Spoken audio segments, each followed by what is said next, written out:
আমার আল্লাহ রাব্বুল আলামিন কুরআনুল কারীমে আল্লাহ রাব্বুল আলামিন বলেন, প্রত্যেক প্রাণী মৃত্যুর স্বাদ গ্রহণ করতে হবে। পৃথিবীর সমস্ত মাখলুক মৃত্যুর স্বাদ গ্রহণ করবে।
إذا مات الإنسان انقطع عنه عمله إلا من ثلاثة، إلا من صدقة الجارية أو علم ينتفع به أو ولد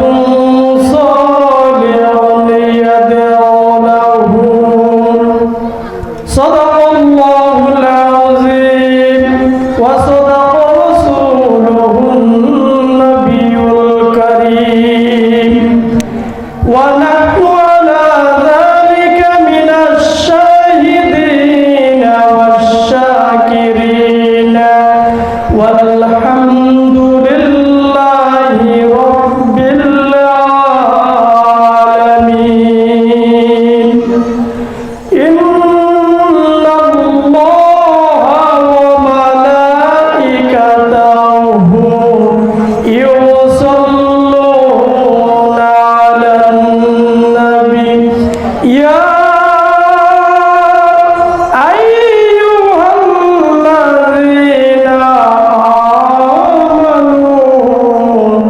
صلوا عليه وسلموا تسليما.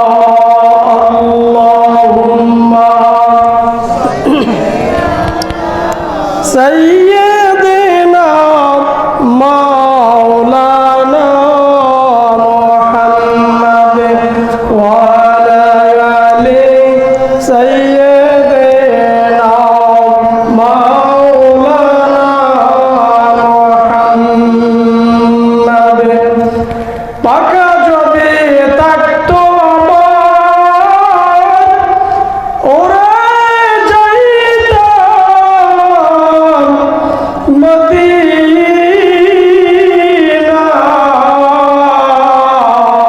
মদিনায়, রওজা পাকের সালাম দিতাম, বলতাম মনের বেদনায় আল্লাহুম্মা সাল্লি আলা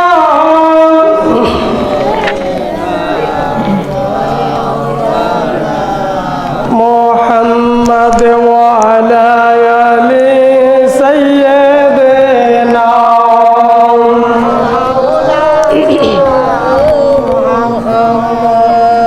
আলহামদুলিল্লাহ, আল্লাহ রাব্বুল আলামিনের দরবারে লক্ষ কোটি গুণ শুকরিয়া জানাই যে আল্লাহ রাব্বুল আলামিন আমাদেরকে আজকের এই কোরআনুল কারীমের এবং হাদিসের মজলিসে আসার বসার সুযোগ করে দিয়েছেন। এজন্য আল্লাহ রাব্বুল আলামিনের দরবারে শুকরিয়া জ্ঞাপন করি। সকলে মন থেকে দিল থেকে উচ্চ কণ্ঠে বলুন আলহামদুলিল্লাহ। আজকের মাহফিল চিলুরা গ্রামবাসীর উদ্যোগে বার্ষিক ওয়াজ ও দোয়ার মাহফিল। এই মাহফিলে যিনি সভাপতিত্ব করিবেন পীরে কামেল মুর্শিদে বরহক অলিকুলের শিরোমণি আলহাজ হযরত মাওলানা আয়াজ আহমেদ জুবাইরি সিদ্দিকী আল কুরাইশি পীর সাহেব জোনপুরি। আল্লাহ রাব্বুল আলামিন যেন জোনপুরি পীর সাহেব হুজুরকে পরিপূর্ণভাবে সুস্থতা দান করেন, সকলে বলেন আমিন। এবং প্রধান বক্তা হিসেবে যিনি আসন গ্রহণ করিবেন আন্তর্জাতিক বেতার টিভি আলোচক আলহাজ মাওলানা ক্বারি আবুল কাসেম সরকার ঢাকা। এবং বিশেষ বক্তা হিসেবে যিনি আসন গ্রহণ করিবেন হযরত মাওলানা বেলাল হুসাইন হেলালি সাহেব কুমিল্লা। এবং বিশেষ বক্তা হিসেবে আসন গ্রহণ করিবেন হযরত মাওলানা আবুল বাশার ফারুকী সাহেব চিলোরা। আমাদের এই চিলোরার যে আপনাদের একজন আলেম হয়েছে, আমরা সকলেই গৌরব কিনা, আমরা ওই আলেমকে নিয়ে গর্ব করি, ঠিক কিনা? এবং আসর থেকে শুরু করে এই পর্যন্ত অনেক আলেম ওলামারা আলোচনা করেছেন। আল্লাহ রাব্বুল আলামিন যেন আমাদের প্রত্যেককে এই কোরআনের হাদিসের আলোচনা জানার, মানার, বুঝার সেই তৌফিক দান করেন, সকলে বলুন আমিন। সংক্ষিপ্ত সময়, অনেক আলেম ওলামা আছেন, সকলে আলোচনা করবেন। আমি কোরআনুল কারীম থেকে একটি ছোট্ট আয়াতের কিছু অংশ আমি পাঠ করেছি মৃত্যু সম্পর্কে। এবং হাদিসেও এখানে মৃত্যু সম্পর্কে, এলেম সম্পর্কে, সদকা সম্পর্কে হাদিসে বলে দিয়েছেন। আল্লাহ রাব্বুল আলামিন কোরআনুল কারীমে মৃত্যু সম্পর্কে বলে দিয়েছেন পৃথিবীর সমস্ত মানুষ, পৃথিবীর সমস্ত মাখলুকাত মৃত্যুর স্বাদ গ্রহণ করতে হবে। আল্লাহ রাব্বুল আলামিন কোরআনুল কারীমে বলে দিয়েছেন কুল্লু নাফসিন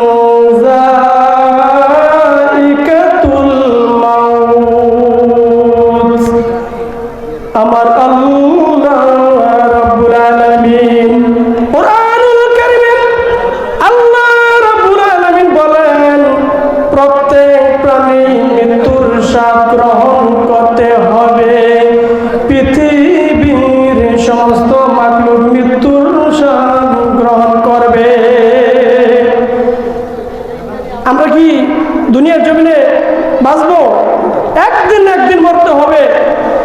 দুনিয়ার জমিনে যত মাখলুক জন্মগ্রহণ করে সমস্ত মাখলুকের আসার একটা সিরিয়াল আছে, কিন্তু মৃত্যু বরণ করার কোনো সিরিয়াল নাই। আমরা সবাই মৃত্যু বরণ করতে হবে। এই দুনিয়ার জমিনে আমরা চিরজীবন থাকবো না। মৃত্যুর কত মজা আছে আমার আল্লাহ রাব্বুল আলামিন এই দুনিয়ার জমিনে নেককার বান্দা দিয়েছেন, বদকার বান্দা দিয়েছেন, কথা ঠিক কিনা? যারা নেককার তাদের মৃত্যু একরকম, আর যারা বদকার পাপী বান্দা তাদের মৃত্যু হবে লাঞ্ছনা জাদায়ের মতো, কথা ঠিক কিনা? এই জন্য মৃত্যু কত কঠিন। একদিন হযরত ইদ্রিস আলাইহিস সালাম আজরাইল আলাইহিস সালামকে বললেন, হে আজরাইল ভাই, আমাকে মৃত্যু কত কঠিন, মৃত্যুর মজা কেমন আমি জানতে চাই। আজরাইল আলাইহিস সালাম বললেন, হে আল্লাহর বান্দা, হে পয়গম্বর, আমি কিভাবে আপনাকে মৃত্যু দিব? ইদ্রিস আলাইহিস সালাম বললেন, হে আজরাইল ভাই, আপনি যদি আমাকে মৃত্যু দেন আমি স্বাদ গ্রহণ করব। ইদ্রিস আলাইহিস সালামকে আজরাইল আলাইহিস সালাম বললেন, হে আল্লাহর নবী, আপনার তো হায়াত শেষ হয় নাই, মৃত্যুর সময় আসে নাই, আমি আপনাকে কিভাবে মৃত্যু দিব? ইদ্রিস আলাইহিস সালাম বললেন, হে আজরাইল ভাই, আপনি যদি আমাকে মৃত্যু দেন, মৃত্যু দেওয়ার পরে যদি আবার রূহটাকে ফিরিয়ে দেন, তাহলে তো কোনো অসুবিধা নাই। আজরাইল সাল্লাম বললেন, হে ইদ্রিস, হে আল্লাহর পয়গম্বর, আপনিও তো একজন আল্লাহর পয়গম্বর, আপনার কথাও তো মান্য করা আমার প্রয়োজন। এই কথা বলার পর আজরাইল আলাইহিস সালাম ইদ্রিস আলাইহিস সালামের রুটা বাইর করে নিয়ে যায়। সুবহানাল্লাহ। ইদ্রিস আলাইহিস সালামের রুটাকে বাহির করে নিয়ে যাওয়ার পরে যখন আবার ইদ্রিস আলাইহিস সালামকে রুটা ফিরিয়ে দিলেন, ফিরিয়ে দেওয়ার পরে আজরাইল আলাইহিস সালাম ডাক দিয়ে বলেন, হে পয়গম্বর, বলেন তো মৃত্যুর যন্ত্রণাটা কেমন, মজাটা কেমন? ইদ্রিস আলাইহিস সালাম ডাক দিয়ে বলেন, হে আজরাইল ভাই, আমার মনে হলো জীবিত বকরির চামড়া যেভাবে ছিলানো হয়, আমার মনে হয় আমার শরীরের সমস্ত চামড়া জীবিত মানুষের মতো ছিলানো হয়েছে। আজরাইল আলাইহিস সালাম ডাক দিয়ে বলেন, আল্লাহর কসম দিয়ে বলি গো আল্লাহর পয়গম্বর, আমি আপনাকে যেভাবে রূহ কবজ করছি, পৃথিবীর জমিনে এত সহজ করে রূহ কবজ করে নাই। জোরে বলেন আল্লাহু আকবার। এত সহজ করে রূহটা আমি আর এভাবে কারো কবজ করি নাই, আপনাকে কবজ করেছি। আল্লাহর নবী ডাক দিয়ে বলে, যদি আমাকে এত সহজ করে করেন, আমার মনে হলো জীবিত বকরির চামড়া ছিলানো হয়েছে। আজরাইল আলাইহিস সালাম বললেন, যারা নাফরমানি বান্দা, যারা পাপী বান্দা, যারা গুনাহগার বান্দা, যারা আল্লাহর শত্রু, যারা নবীর শত্রু, তাদেরকে আমি এমন ভাবে রুটা নেই যেন প্রত্যেক চামড়াকে আমি জীবিত চামড়া যেভাবে ছিলানো হয়েছে আরো 10 গুণ কষ্ট দিয়া তাদের রুটাকে বাহির করি। জোরে বলেন নাউজুবিল্লাহ। তাহলে মৃত্যু কঠিন কিনা? হযরত আমর ইবনুল আস রাদিয়াল্লাহু তাআলা আনহু উনি বলতেছেন যে মৃত্যুর যন্ত্রণার সময় আমার মনে হলো, উনি ব্যাখ্যা করে বললেন, বর্ণনা করলেন, আমার মনে হলো যে রাদওয়া পাহাড় আমার উপরে চাপিয়ে দেওয়া হয়েছে এবং আমার যেন কাটা আমার গলা দিয়ে যেন কাটা দিয়ে সুইয়ের মতো টেনে টেনে আমার উঠে নেওয়া হচ্ছে। জোরে বলুন নাউজুবিল্লাহ। একজন আল্লাহর নবীর সাহাবীর যদি এমন অবস্থা হয়, আল্লাহর নবীর যদি এমন অবস্থা হয়, তাহলে আমরা সাধারণ মুমিন আমাদের অবস্থাটা কেমন হবে? কথা ঠিক কিনা? এবং ইদ্রিস আলাইহিস সালাম, এটা হলো মৃত্যুর স্বাদ, কষ্ট কি জিনিস। আর মৃত্যু অনেকে মনে করে যে আমরা আজকে যদি আমার ভাইকে যদি চান্দিনা তাড়াতাড়ি নিতে পারতাম তাহলে মনে হয় বেঁচে যাইতো। সিনজিটা আসতে একটু দেরি হয়েছে, রাস্তাটা ভালো না, সরকারের রাস্তাটার কাজ করে না, আসলে রাস্তার কারণে আমার ওই ভাইটা মৃত্যুবরণ করেছে। ভাইটা নয়, আমার আল্লাহ রাব্বুল আলামিন কুরআনুল কারীমে সূরা লোকমানের শেষের আয়াতের মধ্যে বলে দিয়েছেন, ওয়া মা তাদরি নাফসুন বিআইয়ি আরদিন তামুত। কেউ জানে না তার মৃত্যুটা কোথায় হবে। এই দেখেন ইদ্রিস আলাইহিস সালাম তিনি কি করলেন? শেষ বয়সে আল্লাহর নবী যখন চতুর্থ আসমানে গেলেন, যাওয়ার পরে আল্লাহর নবীকে উপদেশ দিলেন, যে আল্লাহর নবীকে বললেন আমি আপনাকে নসিহত করব। ইদ্রিস আলাইহিস সালাম আল্লাহর নবীকে বর্ণনা করলেন, ইয়া রাসূলুল্লাহ, ইয়া হাবিবাল্লাহ, আমি যখন বৃদ্ধ বয়সে উপনীত হলাম, শেষ বয়সে আমার একটি ধারণা হলো, যেই আমি মনে হয় আল্লাহ রাব্বুল আলামিনের ইবাদত করে আল্লাহর হক আদায় করতে পারি নাই, কিন্তু নবীরা তো নিষ্পাপ, কথা ঠিক কিনা? তারপরেও ইদ্রিস আলাইহিস সালাম বলে আমি তো মনে হয় আমার আল্লাহ রাব্বুল আলামিনের হক আমি আদায় করতে পারি নাই। সুবহানাল্লাহ। আর আমরা হক আদায় না কইরা কত লাফালাফি করি জানেন? আমার মতো নামাজি বান্দা জানেন আমি মসজিদ দিয়ে নিয়েছি, আমি মাদ্রাসা দিছি, বড় আলেম হয়েছি, আমি ইউটিউবে ভাইরাল হয়েছি, এভাবে কত রকমের কত কথাবার্তা বলে, কথা ঠিক কিনা?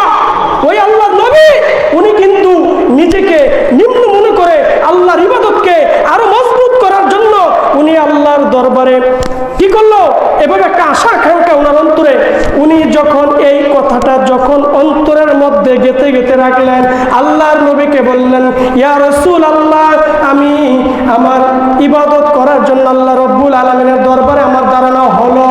আল্লাহর নবীকে এই কথা বলার পরে বললেন, ইয়া রাসূলুল্লাহ, আমার এই বেদন আমি কাকে বলবো? একদিন হযরত জিবরাইল আলাইহিস সালাম, হযরত জিবরাইল আলাইহিস সালাম আসার পরে হযরত জিবরাইল আলাইহিস সালামকে ইদ্রিস আলাইহিস সালাম বললেন, হে জিবরাইল ভাই, আমার মনের মধ্যে আসা আমি যেন আল্লাহ রাব্বুল আলামিনের ইবাদত করতে পারি। আপনি হযরত আজরাইল আলাইহিস সালামের কাছে আমার হায়াত বাড়ানোর জন্য আপনি সুপারিশ করেন। সুবহানাল্লাহ।